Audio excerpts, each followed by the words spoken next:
Hi friends, welcome to rishis Telugu stories. మన ఛానల్ని ఎవరైనా సబ్స్క్రైబ్ చేసుకొని వాళ్ళు ఉంటే సబ్స్క్రైబ్ చేసుకోండి ఫ్రెండ్స్. ఇక స్టోరీలోకి వెళ్ళిపోదాం. నీవే నా సర్వస్వం 41వ ఎపిసోడ్. భయపడుతూనే లోపలికి వెళ్ళిన మేఘ బెడ్డుపై డ్రెస్ లేకుండా, అసలు స్పృహలోనే లేకుండా ఉన్న పూజని చూసి ఒక్క క్షణం నిర్ఘాంతపోయినా రెండో క్షణంలో స్పృహలోకి వచ్చి తన చున్నీని పూజ శరీరంపై కప్పి వెనక్కి తిరిగి కార్తీక్ని కోపంగా చూస్తూ, ఎందుకు ఇలా చేస్తున్నావు? అది ఏం చేసింది నిన్ను? నువ్వేం చెప్తే అదే చేస్తోంది కదా, ఎందుకు దాన్ని ఇలా చేశావు అని మేఘ ఏడుస్తుంటే, ఏడవకు బంగారం, నువ్వేడిస్తే నాకు నచ్చదు. దానికి చెప్పావు కదా మొన్నేదో జరుగుతాంది నీ చుట్టూ, జాగ్రత్త అని. దానికి డైరెక్ట్గా చెప్పావు. అది ఫస్ట్ సైలెంట్గా ఉన్నా నీ మీద నమ్మకంతో అన్నీ డౌట్తో చూసి నేను డీల్ మాట్లాడుతుంటే వినేసి నన్నే బెదిరించింది. అందుకే దానికి ఈ గతి పట్టింది. నేను చెప్పింది మాత్రమే చేయాలి, కాదని నాకు ఎదురు తిరిగితే వాళ్ళ పరువు ప్రాణాలు రెండూ పోతాయి అని ఒక ఈవిల్ స్మైల్ ఇచ్చాడు కార్తీక్. అది విన్న మేఘ భయంగా, అంటే పూజని అనింది వణుకుతూ. కార్తీక్ నవ్వుతూ, ఇంకో 24 గంటల్లో పాపం నీ ఫ్రెండ్ దేవుడి దగ్గరకు వెళ్ళిపోతుంది అన్నాడు. ఛీ, నిన్ను చూస్తేనే అసహ్యంగా ఉంది. జై వాళ్లకు చెప్పకుండా తప్పు చేశా అని మేఘ వెనక్కి వెళుతుంటే కార్తీక్ స్పీడ్గా చేతిలో ఇంజెక్షన్ తీసి మేఘ భుజంపై పొడిచాడు. వెంటనే మేఘ బాధగా వెనక్కి తిరిగి, నన్ను కూడా చంపే అని అడిగింది. నో, నువ్వు నా ప్రాణం బంగారం, నిన్ను చంపేస్తే ఎలా చెప్పు? ఇది జస్ట్ మత్తు ఇంజెక్షన్. నీకు 24 గంటల వరకు మెలకు రాదు. ఆ లోపల పూజ పని ఫినిష్ చేస్తా. అండ్ రేపు అజయ్ గాడి చెల్లెలు నీది టూర్ వెళుతోంది, కానీ వెళ్ళదు, నా దగ్గరే ఉంటుంది. తనకి అర్థమైంది మేఘ కోసం కార్తీక్ ఎంతవరకైనా వెళ్తాడు అని ఆలోచిస్తూ ఉండిపోయింది. గౌతమ్, అజయ్ ఆలోచనలలో ఉండగా బెల్ కొట్టడంతో స్పృహలోకి వచ్చి అజయ్ వెళుతుంటే ఆపి గౌతమ్ వెళ్ళాడు. ఏదో బాక్స్ ఉండడం చూసి ఒకతను, సార్ ఇది మీకే అని స్లిప్ ఇచ్చి వెళ్ళిపోయాడు. అజయ్, ఏదైనా ఆర్డర్ పెట్టావా అని గౌతమ్ అంటుంటే, ఇక్కడికి నేనెందుకు పెడతా అని బయటకు వచ్చి, ఇంత పెద్ద బాక్స్ ఏంటి అని అజయ్ గౌతమ్ చేతిలో ఉండే స్లిప్ ఓపెన్ చేశాడు. త్వరగా ఆ బాక్స్ ఓపెన్ చేయి, లేకపోతే నీ ప్రాణం అందులో పోతుంది అన్న పదాలు చదివి ఒక్క క్షణంలో అజయ్ గౌతమ్ ఆ బాక్స్ ఇంట్లోకి తీసుకెళ్ళి ఓపెన్ చేసి అందులో స్పృహ లేకుండా ఉన్న మేఘాన్ని చూడగానే ఇద్దరికి ప్రాణం పోయినంత పని అయ్యింది. వెంటనే అందులో నుంచి మేఘాన్ని పైకి లేపి సోఫాలో పడుకోబెట్టారు. ఇద్దరూ కంగారుగా మేఘాన్ని లేపడానికి ప్రయత్నించిన మేఘాలో చలనం లేదు. వెంటనే అజయ్ మేఘ వచ్చిన బాక్స్లో చెక్ చేశాడు. అక్కడ సిరింజ్ ఒకటి పడి ఉండడం చూసి అది తీసి గౌతమ్కి ఇచ్చాడు. అది చూసిన గౌతమ్ తల పట్టుకొని, ఇది మత్తు ఇంజెక్షన్ రా, 24 గంటల వరకు మేఘకి స్పృహ రాదు, చాలా వీక్గా ఉంది అని వసుకి కాల్ చేసి కొన్ని మెడిసిన్స్ చెప్పాడు. అది తీసుకొని త్వరగా రా అని ఫోన్ కట్ చేసి అజయ్ని చూశాడు గౌతమ్. అప్పటికే మేఘానే చూస్తూ ఉన్న అజయ్ని చూసి అజయ్ భుజంపై చేయి వేసి చిన్నగా నొక్కాడు గౌతమ్. దాంతో అజయ్ తన కళ్ళల్లో నిలిచిన నీటిని తుడుచుకొని తన 2 చేతులతో మొహమంతా రుద్దుకుంటూ ఒక నిట్టూర్పు విడిచి రూమ్కి వెళ్ళాడు. గంట తర్వాత వసు మెడిసిన్స్ తీసుకొని హౌస్కి వచ్చింది. గౌతమ్ అజయ్ రూమ్లో ఉన్న బెడ్పై మేఘాని వదిలి ఇంజెక్షన్ ఒకటి వేసి సెలైన్ పెట్టాడు. అది చూసిన అజయ్ బాధగా మేఘ పక్కన కూర్చొని తల నిమురుతూ, ఎందుకే ఇంత పెయిన్ తీసుకుంటున్నావు? ఏమయ్యిందో మాకు చెప్పచ్చుగా అంటూ పరిపరి విధాలుగా ఆలోచిస్తున్నాడు అజయ్. మధ్యాహ్నంకి ఆనంద్ వచ్చిన నెంబర్ తెలిసింది కానీ అది ఎవరిది అనేది తెలియడం లేదు. ఫేక్ డీటెయిల్స్ పెట్టి నెంబర్ తీసుకున్నారు అని ఆనంద్ చెప్పడంతో అజయ్ కోపంగా అరుస్తూ గట్టిగా అరిచి పక్కన ఉన్న టేబుల్ని తన చేత్తో గుద్దడానికి వెళ్ళాడు. చివరి సెకండ్లో గౌతమ్ అజయ్ను ఆపి, ప్లీజ్ అజయ్, కోపం తగ్గించుకో. ఇప్పటికీ ఎన్నిసార్లు చెప్పాను కోపం తగ్గించుకో అని, నా మాట వినవు. నీ కోపం, ఆవేశం నీ ఆలోచనలని బయటకు రానివ్వట్లేదు. అవన్నీ వదిలి కాసేపు ప్రశాంతంగా ఆలోచించు అని గౌతమ్ గట్టిగా చెప్పి వసుని ఆనందిని తీసుకొని రూమ్ బయటకి వెళ్ళాడు. వాళ్ళు వెళ్ళాక కాసేపు మేఘానే చూస్తుండిపోయాడు అజయ్. ఎంతసేపటికి తన మనసు ప్రశాంతంగా మారకపోవడంతో మేఘ పక్కనే తన మెడ వంపులో తలపెట్టి పడుకున్నాడు.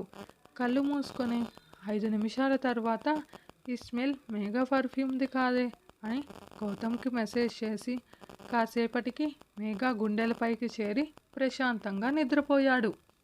అరగంటకి గుండెల మీద నుంచి మెల్లగా మేఘ నడుముపైకి జారి తన తలని మేఘ పొట్టపై పెట్టి చుట్టూ చేయి వేసి పనుకున్నాడు అజయ్.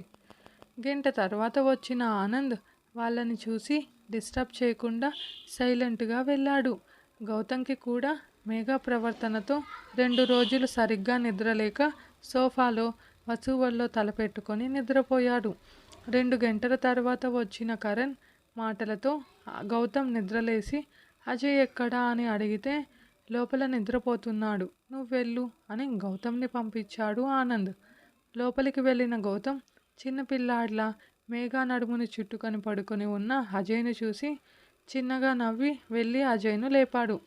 సారీరా నిద్ర పట్టేసింది అని మేఘాపై నుంచి లేచి గౌతమ్ వెళ్ళడంతో మేఘా పెదాలపై చిన్న ముద్దు ఇచ్చి తల నిమిరి కిందకు వెళ్ళాడు అజయ్. వసు కాఫీ ఇవ్వడంతో థ్యాంక్స్ రా అంటూ నవ్వుతూ కాఫీ తీసుకొని ఆ నెంబర్ ఎవరిదో తెలియలేదు కదా ఆనంద్ అన్నాడు అజయ్ కాఫీ తాగుతూ. అదే కదా చెప్పాను అన్నాడు ఆనంద్. అది కార్తీక్ నెంబర్ అని నా నమ్మకం అన్నాడు అజయ్. అది ఆల్రెడీ అజయ్ మెసేజ్ పెట్టి ఉండడంతో గౌతమ్ నార్మల్గా ఉన్న ఆనంద్ కరణ్ వసు మాత్రం ఆశ్చర్యపోయారు. ఏంటి కార్తీక్నా? కరెక్ట్గానే గెస్ చేసావా లేదా కన్ఫర్మ్ చేసావా అన్నాడు ఆనంద్. మేఘా దగ్గర వస్తున్న పర్ఫ్యూమ్ స్మెల్ అది ఫారెన్ బ్రాండ్ది అండ్ మన దగ్గర వాడు మాత్రమే వాడేది అన్నాడు అజయ్. ఓకే అయితే నెక్స్ట్ స్టెప్ ఏంటి అన్నాడు గౌతమ్. మేఘా నుంచి తీసుకువచ్చిన ఫోన్ని చూపించి ఇదిగో ఆ సిస్టమ్కి కనెక్ట్ చేయి అని కరణ్పై వేశాడు అజయ్. కనెక్ట్ చేసి ఎన్నిసార్లు ట్రై చేసినా ఫోన్ లాక్ రాకపోవడంతో గౌతమ్కి కోపం పెరిగి అరిచేశాడు. అజయ్ నవ్వుతూ ఏంటిరా నా కోపం నీకు వచ్చినట్టుంది అనడంతో అజయ్ నవ్వు చూసి తను కూడా చిన్న స్మైల్ ఇచ్చి నైట్ అయ్యిందని వసుని వదిలేసి వస్తా అని వసుని ఇంటి దగ్గర డ్రాప్ చేసి బయట టిఫిన్ తీసుకొని వెళ్ళాడు గౌతమ్. అజయ్ వద్దంటున్నా గౌతమ్ బలవంతంగా అజయ్కి పెట్టాడు. కానీ తన చెల్లిని అలా చూసి 2 ముద్దల కన్నా ఎక్కువ తినలేకపోయాడు. మిడ్ నైట్ అయ్యా కూడా ఆ సిస్టమ్ వర్క్ అవ్వకపోవడంతో దీనికి కాల్ చేశాడు. అది కనెక్ట్ అవ్వకపోవడంతో అజయ్ ఆలోచిస్తూ అలాగే సోఫాలో నిద్రపోయాడు. కరణ్ ఆనంద్ కూడా నిద్రపోయాక అజయ్ తల నిమిరి మేఘా దగ్గరకు వెళ్ళాడు గౌతమ్. సెలైన్ పెట్టడం వల్ల వాపు వచ్చిన మేఘా చేతిని ముద్దు పెట్టి తన 4 రోజులుగా దాచుకున్న బాధను కన్నీళ్ళల్లో బయటపెట్టి మేఘా చేయి పట్టుకొని కూర్చునే నిద్రపోయాడు గౌతమ్. ఉదయం ధీర్ కాల్తో మెలకువ వచ్చిన అజయ్ ధీర్ చెప్పిన ప్రకారం సిస్టమ్ ఆన్ చేసి లాక్ ఓపెన్ చేశాడు. అది చూసి చిన్న నవ్వు వచ్చి చేరింది అజయ్ మొహంలో. థ్యాంక్స్ ధీర్, వీలైనంత త్వరగా రాగలవా అన్నాడు అజయ్. ఖచ్చితంగా వస్తాను అజయ్ అని ధీర్ చెప్పడంతో అజయ్ ఫోన్ కట్ చేసి గౌతమ్ కరణ్ ఆనంద్లకు కాల్ చేయడంతో అందరూ హాల్లో సెటిల్ అయ్యి మేఘా ఫోన్లో ఉన్న వీడియోస్ చూసి ఆశ్చర్యంగా చూస్తూ అసహ్యంగా మొహం పెట్టారు. వెంటనే కాల్స్ వినాలని ధీర్ చెప్పినట్లు ట్రై చేసి అన్నీ విన్న తర్వాత నలుగురు నిర్ఘాంతపోయారు. కార్తీక్ తన స్వార్థం కోసం ఎంత పనికి దిగుచారుతారా అని అందరూ ఆలోచనలలో ఉండిపోయిన గౌతమ్ అజయ్ మాత్రం వాళ్ళ కోసం తన ప్రేమను వద్దనుకొని ఆ రోజు మేఘ అలా మాట్లాడడానికి కారణం ఇది అని తెలిసాక తను ఎంత పెయిన్ అనుభవించిందో అని బాధపడ్డారు. అజయ్ ఆ వీడియోస్ చూస్తూ మేఘ వీడియో మాత్రం 1కి 2, 3 సార్లు చూసి అన్ని వీడియోస్ చూసి రే గౌతమ్ ఇవి చూడరా అని అజయ్ అంటుంటే ఏంటిరా ఇలాంటివి మళ్ళీ మళ్ళీ చూడమంటావు అన్నాడు కోపంగా కరణ్ అరుస్తూ. కరణ్ తలపై ఒకటి వేసి నీ అబ్బా ఎప్పుడూ అదే పన, నేను చెప్పేది క్లియర్గా విను అని కోపంగా అరిచి ఇదంతా ఫేక్ రా. ఒకటి, వసుకి ఎక్కడ డ్రెస్ మార్చుకునే అలవాటు లేదు.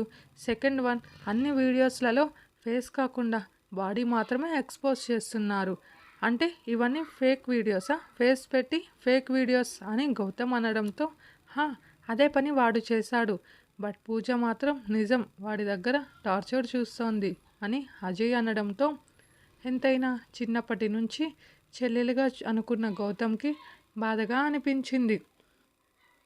ఇది ఎలా కనిపెట్టావురా అని ఆనంద్ అడగడంతో, గౌతమ్ తన ఆలోచనల నుంచి బయట వచ్చి ముగ్గురు అజయ్ ఏం చెబుతాడా అని చూస్తుంటే, ముందు అమ్మో వీడియో చూసారా, డౌట్తో ఇంకోసారి చూస్తే అది మెగా బాడీ కాదు అని తెలిసింది అనడంతో, కరణ్ కకృతిగా, నీకెలా తెలుసురా అంటే నువ్వు అని అంటుంటే, గౌతమ్, రే కరణ్ నిన్ను చంపుతారా అని గట్టిగా అరవడంతో, అజయ్ నవ్వుతూ, అమ్ముకి మెడపై ఒక మచ్చ ఉందిరా, బట్ ఆ వీడియోలో ఎలా చూసినా అది కనిపించలేదు.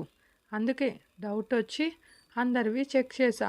ఇక ఈ మ్యాటర్ గురించి పక్కన పెట్టి, నిన్న మేఘ ఎందుకు వాడి దగ్గరికి వెళ్ళింది, ఎక్కడికి వెళ్ళింది, అసలు ఏమైందో తెలియాలి అని మాట్లాడుతూ మెట్ల మీద చూసి సైలెంట్ అయ్యి పైకి లేచి నిలబడ్డాడు అజయ్.